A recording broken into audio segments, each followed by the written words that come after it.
become a regional model for offering government investment-related services. This model, pioneered by Uganda Investment Authority way back around 2007 with a few agencies, has now become a regional model in both the East African Community and COMESA blocks, with a number of government and investment promotion agencies adopting it for its demonstrated efficiency gains. Tonight we speak to Basil Ajer, the Executive Director of the Uganda Investment Authority, to give us a quick run through the services or products offered at the One-Stop Center and its effect on Uganda's business environment. Welcome to NTV, Mr. Ajer. Thank you very much, Richard. All right, now let's talk a bit about the One-Stop Center. Why was it set up and when? The concept of One-Stop Center was visualized by Cabinet way back in 2007. The reason for starting the One-Stop Center was to improve on efficiency in service delivery to investors and the business community at large. Now, the One-Stop Center is trying to bring services, all the related services that businesses need, under one roof. There's physical and electronic. When I talk of services in the One-Stop Center, I mean the different government bodies talk about business incorporation, like URSB, investment license, people offer UIA, KCCA for trading license, TIN numbers from URA and other government agencies. They are brought together under one roof at Uganda Investment Authority so that you don't move from one office to the next. Right. That is the concept of the One-Stop Center. Now, we have improved the One-Stop Center services where we have now gone virtual. You go online at the convenience of your office or your home, then you log on to that portal.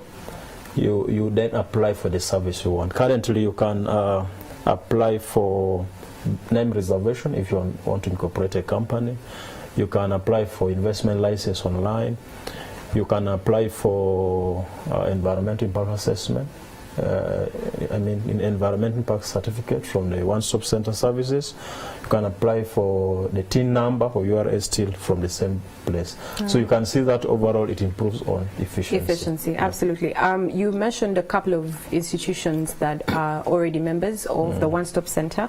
Is it still growing? Are you adding more? How is the institutional membership growing? Well, as I talked, there are 12 government institutions at the One-Stop Center, which is actually offering services.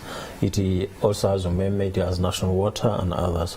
But as time goes, you realize that there's need for overall system integration in government because there are quite a number of things that now government offers or that institutions need, especially that we are going to e-governance.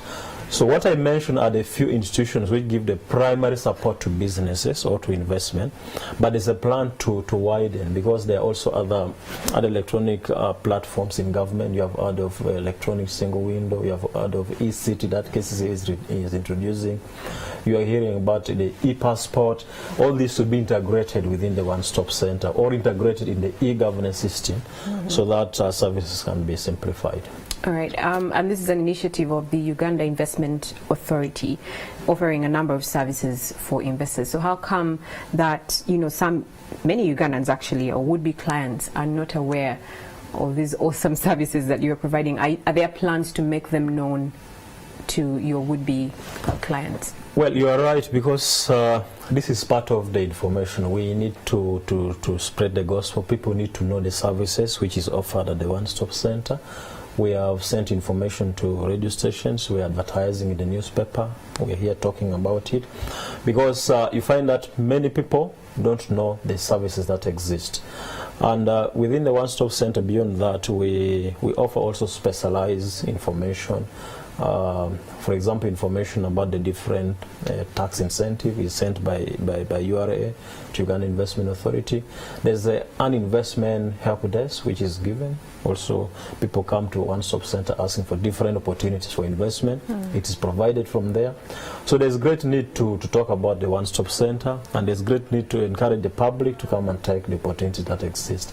And in the end, it affects our doing business ranking for the World Bank because when they're doing the survey, they talk to the common people, they talk to the client.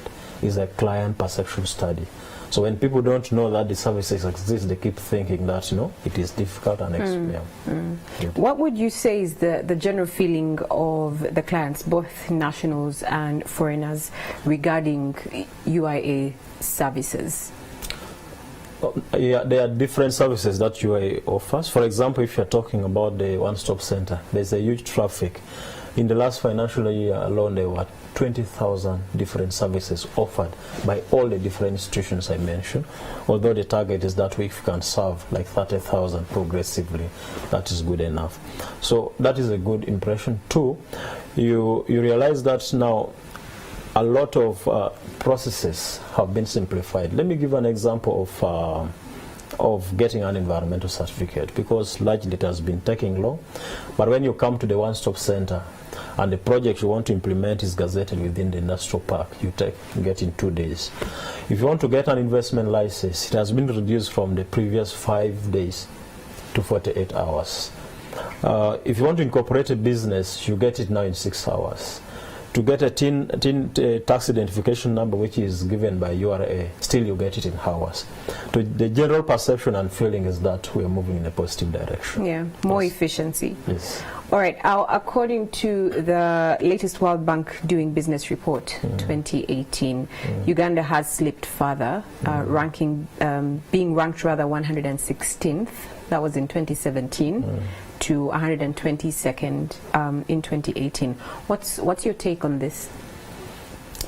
It comes to the issue I mentioned. There are two things. One is because there are parameters which are used by World Bank. Obviously, doing business, the doing business ranking looks at ease of starting a business, access to construction permits, ease of getting electricity, protection of investors. Those are the parameters they use.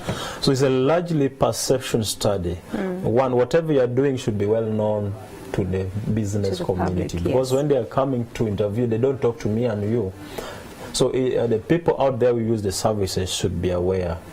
But secondly, also there are areas that we need to coordinate, and because this is done by different government agencies. When you talk about construction permit, when you talk about access to electricity, when you talk about protection of minority investors, this is another role which is played by Uganda Investment Authority, to bring these different institutions together so that we improve on the investment climate. All right. Yeah. We are out of time, but just one final question in 30 seconds if you can.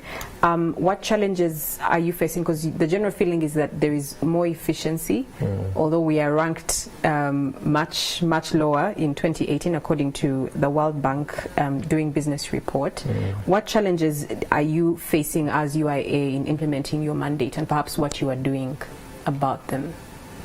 Yeah, one of the biggest challenge, of course, is coordinating different institutions, because you find that much as you're trying to say there are 12 institutions in one-stop center, the institutions are at different level of integration. You find that others are purely manual, others have just started, and for you to integrate, you need to coordinate so well. You need also to deploy more resources for you to handle all these things I'm talking about, and that is when you can improve the climate.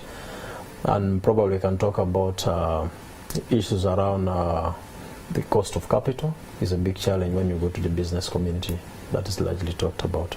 All right.